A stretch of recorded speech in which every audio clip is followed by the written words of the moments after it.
Coach Jay Thomas, the Demons heading out on the road for a couple of weeks to Nichols and Sam Houston, rebounding from the first loss of the season in conference play. What's the state of the Demons right now? Well, I think that everybody sees the big picture. We're 1-1 right now, and still right in the middle of the conference race, and so that ought to keep you motivated right there. And then the opportunity to go play a really good Nichols team and play for that NSU trophy that we hadn't had in a year. We had it for a couple of years. We need to bring that thing back to Natchitoches. For you personally, obviously you were there 14 years, 6 years as the head coach. So you know a lot of people in Thibodaux, you know that program, that university very well. So it's impossible to say this is just another game. Yeah, it's not just another game. I mean, you try to say it that way, but no, let's be real about it. And yeah, it means a lot to go back and to play well and have an opportunity to win the football game back down there. And yes, I know a lot of folks, and had a lot of success down there. Won a championship there.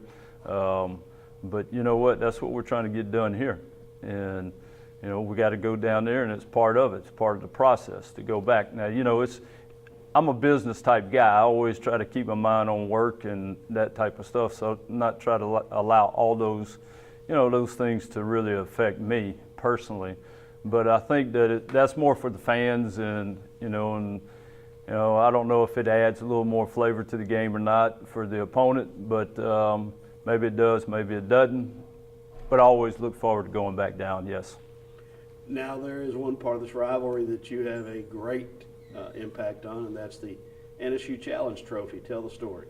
Well, it goes back to when Coach Day and I were together down at Nichols, and we were cleaning up some of the closets and trying to find some stuff or move some stuff around. I can't remember exactly what was going on, but we found this old wooden trophy in the back and had NSU on it, and it had the scores of the Northwestern State and Nichols games, and we hadn't beaten Northwestern for like 2 or 3. I mean, since we've been there, Northwestern has just basically dominated Nichols, and so we were looking for a little extra motivation. So hey, you know what? Let's dust this thing up, clean it up, and went out to practice. Say, boys, look what we were playing for. Northwestern, they had no idea. So. That's how it got started, and I think maybe we won the game, and then Northwestern caught on to it, and then it's been a heated rivalry. I mean, it's always been a big game anyway. It's an in-state rival game, so and we kind of got that started and put a chip on our guy's shoulder about it and that type of stuff. So it's something neat, it's fun, and. It's gotten to be pretty cool, and there's a lot of those little plaque deals on that trophy now. I mean, it's pretty much covered the whole base of it. That's how long I've been around. It's been around a long time. All right, let's talk about the nuts and bolts. Unlike the players you have seen videotape of the Colonels, you know what you're getting into. You had a great statement to me on Sunday about how the schedule unfolds. Meaning? The men on. Oh, yeah. Well, here's the thing. I mean, our conference is very competitive. It's very good. And, we've gone through what I call the foot soldiers, and now the men on horseback are coming in. So, we got to prepare and get ready to play. It needs to be better than what we did Saturday, in all 3 phases. We didn't, offensively, just wasn't very effective enough, and being consistent. That's what we've been preaching. And we got a lot of new guys and young guys playing, on both sides of the football, but we just got to be more consistent with everything. And so that goes back to the open date theory. Do you play? Do you not play? Did we lose a little rhythm there? Maybe so. Maybe it did affect us. We tried to avoid it as much as we can. You got to give Southeastern a little bit of credit on that. But yes, it's going to take all 3 phases to go down and beat a really good Nichols team. I mean, They've proven it in the last 2 years. They play very stingy defense. They don't give up a lot of points. They don't give up a lot of big plays and make you earn everything that you get. Offensively, it starts with Forcade at the quarterback position. He's very efficient, very effective.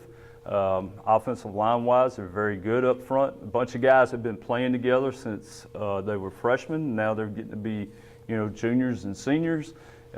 Very talented running backs, 3 deep, and they roll those guys. And then they got some wideouts that they've picked up. One's that transferred from Alabama, and another guy that is, it's a local product transfer. And they're tall, they got length, and they can run when they catch the ball. So, and always solid in the kicking game. So when you open up and you beat McNeese, in the first ball game of the season, that perks everyone up. And you can obviously going to play Texas A&M very close. Didn't play their best ball game when they played Sam Houston. Just wasn't quite there. It was kind of like us against Southeastern. And then they bounced back and beat Lamar.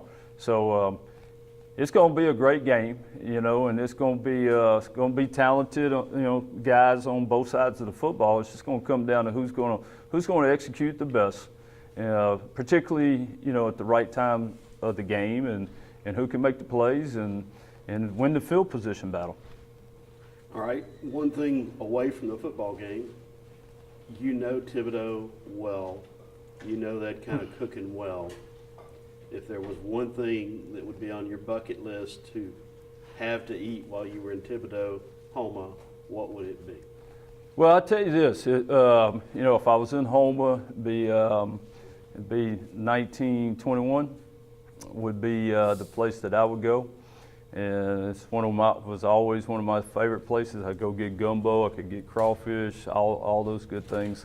But in Thibodaux, my favorite place shut down, and it really didn't have anything to do with Cajun food, except for Fridays. He had a diner, and he would have shrimp stew, and I didn't miss Fridays, all right?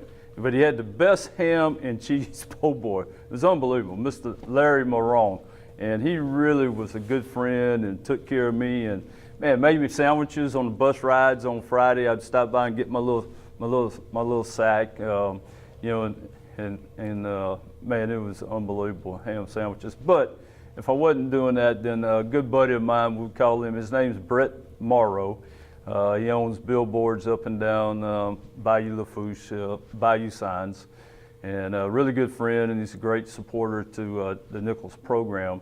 But he has a little restaurant now in town called Off the Hook. So it switched from being I used to Bubba's Stew. I was a big fan of Bubba's Stew, and until my buddy Big Norm passed away down there, and it's not really, I don't even know if it's open still, but Off the Hook. Ski-Boo has Off the Hook down there. And Ski-Boo? Yeah, his nickname is Ski-Boo. Brett Morrow, but it's Ski-Boo.